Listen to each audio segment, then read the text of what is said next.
नमस्कार साथियों, आप देख रहे हैं आईसीटी मीडिया यूट्यूब न्यूज। साथियों, आज दोंगड़ा हाइर खेल परिसर के अंदर सपना के बारे में हुई एक महापंचायत का जो दृश्य आप देख रहे हैं, इसमें बहुत सारे समाज सेवी लोग पहुंचे और इस महापंचायत का एक बहुत एक अच्छा प्रारूप दिया। उन्होंने सभी ने बेटी सपना को न्याय दिलाने के लिए कदम बढ़ाए। आइए सुनते हैं उनको कि क्या क्या उन्होंने कहे। मंत्री जी, इसका मुझे फेंच में होना चाहिए और इसको हम निकाल के छोड़ेंगे। अभी हम हटेंगे नहीं, क्योंकि हमने बार बार धरना कर लिया है। आज महापंचायत आई है, मैं सबसे प्रार्थना कर सेक्शन 395 आईपीसी। उसके बाद इनकी मां को जबरदस्ती एक हॉल में किया बंद। जब मां इनकी आती है शमशान घाट से, तो जो उनका था, तो ये होता ट्रक था बच्चे का, तो उसका जो था लॉक गायब था। उसमें से नोट्स बुक और जो होते हैंड राइटिंग सब गायब। और फिर अंत में शाम के समय इनकी माँ को, उनके हस्बैंड को, बेटा को, बेटी को, चारों को कार में बंद करके नोएडा होते हुए, दिल्ली होते हुए आपके पास छोड़े। किडनैपिंग है। तो ये चारों ऑफेंस हुआ है अलग और वो ऑफेंस है अलग। इस वाले ऑफेंस में जो हुआ इनके साथ हुआ, हमारे के साथ, इनके लिए लिखा दिया था हमने कंप्लेन। इसमें आईपीसी का है सेक्शन 395, 120B, 380 और 365। बट इसमें एसपी साहब का है ऑर्डर या इनका है 342, 506 और 34 आईपीसी के तहत ये धारा, ये उन्होंने वहाँ की प्रशासन ने ये कर दिया, केस क्लोज कर दिया, एफआईआर कर दिया। वकील साहब ने यहाँ पे जो और यहाँ की धारा लगती है हरियाणा के अंदर, क्योंकि दोबारा धारा वो नहीं लग सकती कहीं भी, तो उन्होंने ये बोले ये केस वहाँ से केस अलग है, ये केस अलग है। इनके इन्होंने यहाँ पे एप्लीकेशन दर्ज कराई, उसमें ये धारा बताई इन्होंने, यहाँ लिखा हुआ 395, 120B, 120B, 395, 342, 365, 380। ये धारा यहाँ पे लगवाने के लिए इन्होंने यहाँ पर एप्लीकेशन लगाई थी। सिर्फ 365 हुआ। यहाँ पर पुलिस प्रशासन ने एक अज्ञात ड्राइवर के ऊपर और वाहन के ऊपर 365 की धारा लगा के रफा दफा करने की सोच। एज पर लॉ 395 का एकदम केस बनता है कि उनके हस्बैंड और वाइफ दोनों के वहाँ पे आचार्य और उनके साथ थे लोग, 5 लोग। तो सब लोगों ने इनकी माँ के हाथ से जबरदस्ती मार के फोन छीना। तो हाथ में हो पर्स, हाथ में हो फोन, हाथ में हो बैग, अगर आप छीनते हैं तो वही है ऑफेंस है, रॉबरी डकैती। इसका तो है ही, ऑफेंस बन रहा है। ये इन्होंने जो वहाँ की धारा, वो तो अभी नोटिस आएगा वो इनके केस पास। अलग है, ये केस अलग है। इस वाले केस में आप लोग का है यहाँ पे सर, इन चीज़ों की एफआईआर दर्ज हो चुकी है, जैसे आप बता रहे हैं, जो फोन छीना था। इस महापंचायत में देखने को ऐसा लगा कि सभी के सभी आक्रोश में थे प्रशासन के खिलाफ, और खासकर के वो आक्रोश में थे जो दोंगड़ा गांव का सरपंच है उसके खिलाफ, क्योंकि दोंगड़ा गांव के सरपंच में यहाँ पे मौजूद नहीं थे और उन्होंने यहाँ पर टेंट लगाने के लिए भी मना कर दिया और ये भी कहा कि अगर यहाँ पे लोग आएंगे तो उनको यहाँ से हटा दिया जाएगा। इस तरह की उन्होंने टिप्पणी की थी और बताया गया था कि यहाँ पे महापंचायत होने ही नहीं देंगे दोंगड़ा गांव के अंदर। उन्होंने धमकी दी थी, धमकी उन्होंने परिवार वालों की दी थी, सपना के परिवार के लोगों को भी धमकी दी थी उन्होंने जाकर के, और पुलिस प्रशासन ने भी उन्होंने मना किया था उन लोगों ने जाकर के। तो इस बात को लेकर के पूरा जो भी पंचायत में जो भी मौजूद व्यक्ति थे, जो समाज सेवी थे, जो संस्था के लोग थे, सभी के सभी यहाँ पे आक्रोश में थे। आपको बताना चाहेंगे कि बहुत सारे लोग इस पंचायत में पहुंचे हैं, दूर दूर से आए हैं, यहाँ तक कि राजस्थान से भी, दिल्ली तक के भी लोग यहाँ पे पहुंचे हैं इस पंचायत के अंदर। आपको बताना चाहेंगे कि इस पंचायत का सबका अपना एक ही मकसद था, मकसद ये है कि इस केस की सीबीआई जांच हो। सरकार जो योगी सरकार है और मनोहर सरकार है, हरियाणा की सरकार और यूपी की सरकार, दोनों इसका फैसला ले और इस केस का सीबीआई जांच करवाएं। सभी लोगों ने बारी बारी अपना जैसे ही उनका टर्न आया तो उनका सबका अपना यही था कि इस केस को उठा करके ऊपर लेकर के आया जाए और इसकी सीबीआई जांच करवाई जाए। बार बार यही था, हर व्यक्ति का यही कहना था, और जो दोषी है उसको सजा दी जाए। नगर पालिका कनीना के चेयरमैन रह चुके हैं आदरणीय मास्टर सलीम सिंह जी, यहाँ मंच पर बहुत ही ओजस्वी वक्ता और हमारे सर्व समाज मंच के कार्यकारी अध्यक्ष भाई सतबीर धुकिया जी, सर्व समाज मंच की महिला विंग की अध्यक्षता माननीय सुनीता वर्मा जी, जो जिला उपाध्यक्ष भी हैं, जिला परिषद की प्रधान भी हैं, भाई कुलदीप सरताज जी, भाई अजय सिंगला जी, भाई सरपंच साहब, साथियों और यहाँ उपस्थित जितने भी मंचासीन नेता, सम्मानित प्रबुद्ध लोग बैठे हैं, के मामले में टॉप पे आता है आज, वो सबसे पिछड़ी है इस मामले में। अपने यहाँ दोंगड़ा गांव का सरपंच यहाँ मौजूद है। सबसे पहले मैं बताता हूँ कि ये दोंगड़ा के लिए मरने वाली बात है कि ये बाहर के इतने लोग इस पंचायत में आए हुए हैं। दोंगड़ा के प्रतिनिधि जो है आज के दिन गांव ने उनको चुना था। प्रशासन का दबाव हमारे ऊपर भी है, प्रशासन का दबाव यहाँ जो बैठे उन सब पे है, बट वो गांव की बेटी है, उसके लिए वो आदमी सांसद में कौन गाँव भी हुई है। एक मिनट भाई साहब, तो सबसे पहले गांव ने उसको चुना है। गांव से बड़े उसके लिए कोई जिम्मेवारी नहीं होती है। मैं भी गांव का सरपंच हूँ, मेरे भाई साहब हैं, ये पूर्व सरपंच रहे हैं। सबसे पहले और सबसे मर मिटने वाली बात ये है कि इस गांव ने उसको आज इस पोजीशन पे खड़ा किया है। वो गांव की लड़की के लिए वो गांव का नहीं हो सकता, तो मैं उसको अपने समाज की तरफ से, मेरे लिए तो वो सरपंच है ही नहीं, क्योंकि मैं सरपंचों का प्रधान हूँ। इससे ज़्यादा जो है नीचता का काम कोई है नहीं कि भाई सबसे ज़्यादा यहाँ दोंगड़ा की मेजोरिटी को होना चाहिए था, जो बाहर के लोग आए हैं। भी ये बेटी हमारी भी है, सबकी बहन बेटी लगती है, पर दोंगड़ा के लोगों को आज इस चीज़ में आगे आना चाहिए।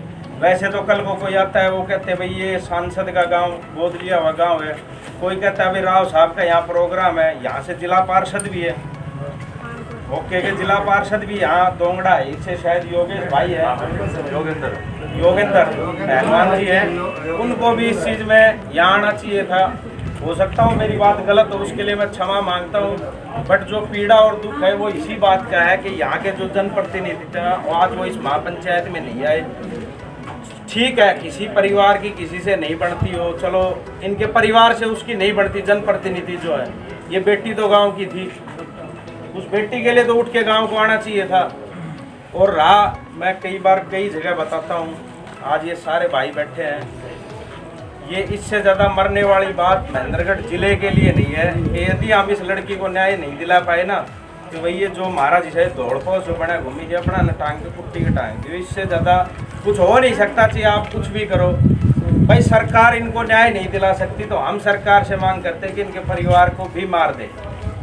भाई वो इनको न्याय तो दिला नहीं सकती, ये दर दर की ठोकरें खा रहे हैं। हमें पिछले 2 महीने से सब साथी आ भी रहे हैं, कई साथी ऐसे थे जो यहाँ फोटो खिंचवाई, चलो जी वहाँ डाल दिया, आज संतोष बहन जी आ रही, आज कोई आ रहा है, कोई आ रहा है, कोई किसी का नेता आ रहा है, ये आज वो कहाँ गए? सब सरकार के नुमाइंदे हैं, सबको अपनी बात रखनी चाहिए। इससे का फायदा नहीं, इसी गांव के लोग यहाँ नहीं,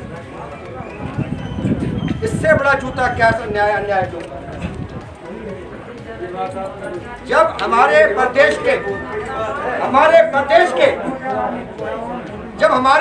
के एमपी साहब का लेटर क्या सच्चाई को ना दिखाते हुए उसके फेवर में दिखाई है, जिसका नाम जगदीप शर्मा कौन है, वो मीडिया वाला पत्रकार आया था, वो चोटी वाला पता नहीं कहाँ से आया था। उस जगदीप शर्मा कौन है, उसने इस बेटी के मतलब ना दिखाते हुए नोएडा के दिखाया। वो कैसे दिखाया हमें नहीं पता।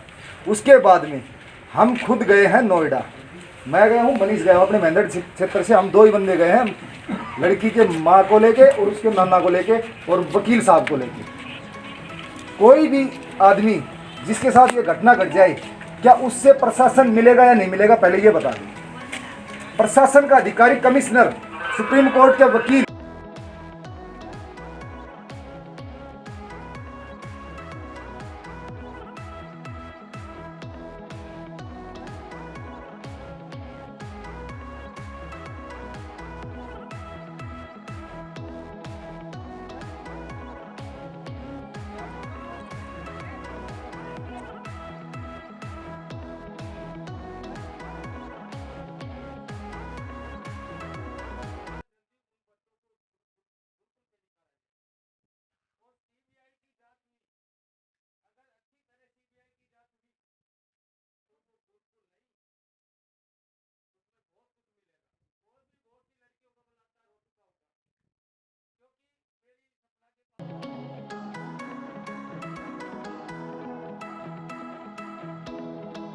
आपको भी भगत सिंह बनना पड़ेगा, आपको भी स्टेप अप करना पड़ेगा।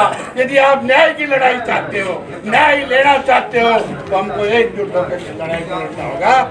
और मैं वकील साहब श्याम मनोहर जी, लक्की सिंगड़ा जी, कुलदीप जी, श्री सतबीर झुकिया जी, सुनीता वर्मा जी, राजेश शर्मा जी, राधेश्याम गोमला जी, विष्णु सरपंच जी, विष्णु पाली जी, मास्टर सुबे सिंह जी, सरोज चौधरी जी, सुनीता वर्मा जी, गौतम कुटीर जी, नीस खेड़ा जी, रवि डोंगरा जी, विनोद पार्षद जी, कुलदीप बरगढ़ जी, विनय एडवोकेट जी और यहाँ उपस्थित सब बहादुर साथियों, मीडिया के मेरे शुभचिंतक साथियों, आज ये एक कमेटी बनाई है बेटी सपना न्याय महासमिति, और जो महापंचायत में जो यहाँ आए हैं सब उसके मेंबर हैं। इस महासमिति में जिन्होंने साइन किया है सब इस महासमिति के मेंबर हैं।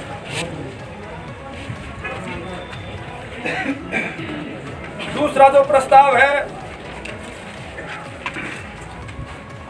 जो हमारी बेटी की हत्या हुई, उसके साथ दुष्कर्म हुआ, उस चीज की सीबीआई की जांच हो, और इसमें जो यहाँ एफआईआर दर्ज हुई है वो अधूरी एफआईआर है, उस एफआईआर को पूरा किया जाए 10 दिन में। 10 दिन में इन दोनों मांगों को यदि सरकार ने पूरा नहीं किया तो 10 दिन बाद में महासमिति फैसला करके डीसी ऑफिस पर महापंचायत करेगी और आर पार की लड़ाई करेगी, और जब तक न्याय नहीं मिलेगा न्याय लेकर के रहेंगे। ये महापंचायत का ये महापंचायत नोएडा स्थित कन्या आर्ट्स स्कूल सोरखा में पढ़ रही दोंगड़ा हिरकाम की होनहार छात्रा सपना की 3 जुलाई 2020 को गुरुकुल में हुई संदिग्ध मौत पर गहरा दुख व्यक्त करती है तथा शोक संतप्त पीड़ित परिवार के साथ सांत्वना, संवेदना और एकजुटता प्रकट करते हुए पीड़ित परिवार को भरोसा देती है कि न्याय के इस संघर्ष में ये महापंचायत और महासमिति आपके साथ है। हाथ खड़े करो भाई।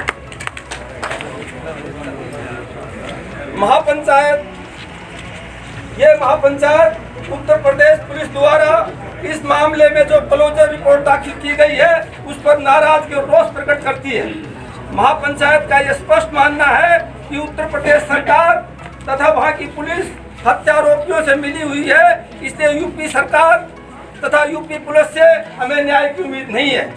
इसलिए यह महापंचायत सर्वसम्मति से प्रस्ताव पास करके केंद्र सरकार से इस मामले की सीबीआई से जांच करवाने की मांग करती है। सीबीआई की जांच होनी चाहिए। बढ़िया।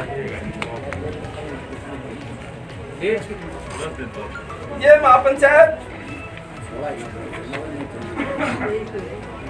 महापंचायत जिला पुलिस द्वारा पीड़ित परिवार को धमकी दे करके महापंचायत रद्द करवाने की कार्रवाई की कटी आलोचना करती है और चेतावनी देती है कि भविष्य में भी इस मामले को लेकर के न्याय के लिए पीड़ित परिवार और महासमिति जो आंदोलन चलाएगी उसमें कोई दखल और अंदाजी करेगी तो इसके नतीजे परिणाम उग्र होंगे, इसलिए पुलिस अपनी कार्रवाई से बाज आए।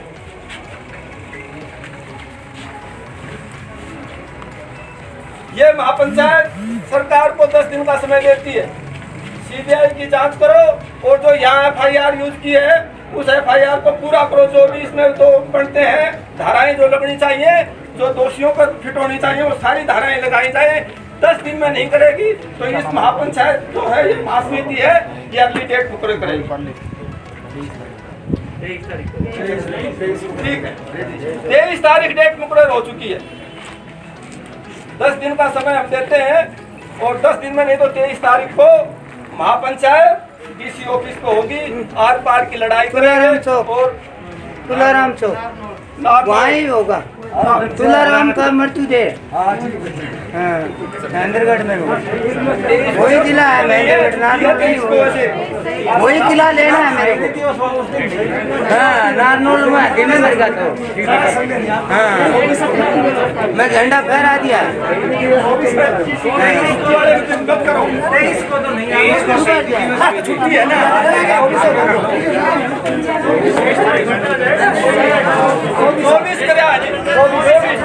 24 तारीख को डीसी ऑफिस में महापंचायत होगी।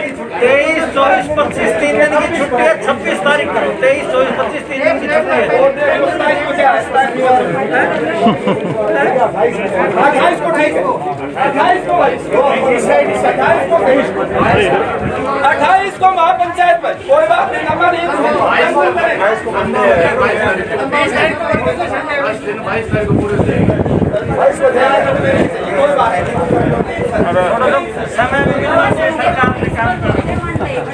28 तारीख मैं 28 तारीख डिक्लेयर है। 28 तारीख को 10 दिन का टाइम दे रहे हैं, उसके बाद विचार भी करना होता है, काम करेंगे 28 तारीख। 28 ठीक है। हाँ, मैं आप सबका धन्यवाद करता हूँ। आपने जिस आगे तक पहुँचाना है, मेरे सब जो मीडिया साथी हैं मेरे, मैं आप सबका धन्यवाद करता हूँ। और इस महापंचायत को स्थगित करने से पहले मैं चाहूँगा कि 1 मिनट का मौन रख करके महान आत्मा को, इस संघर्ष की जो बेटी होनहार बेटी को अपनी संवेदना व्यक्त करेंगे।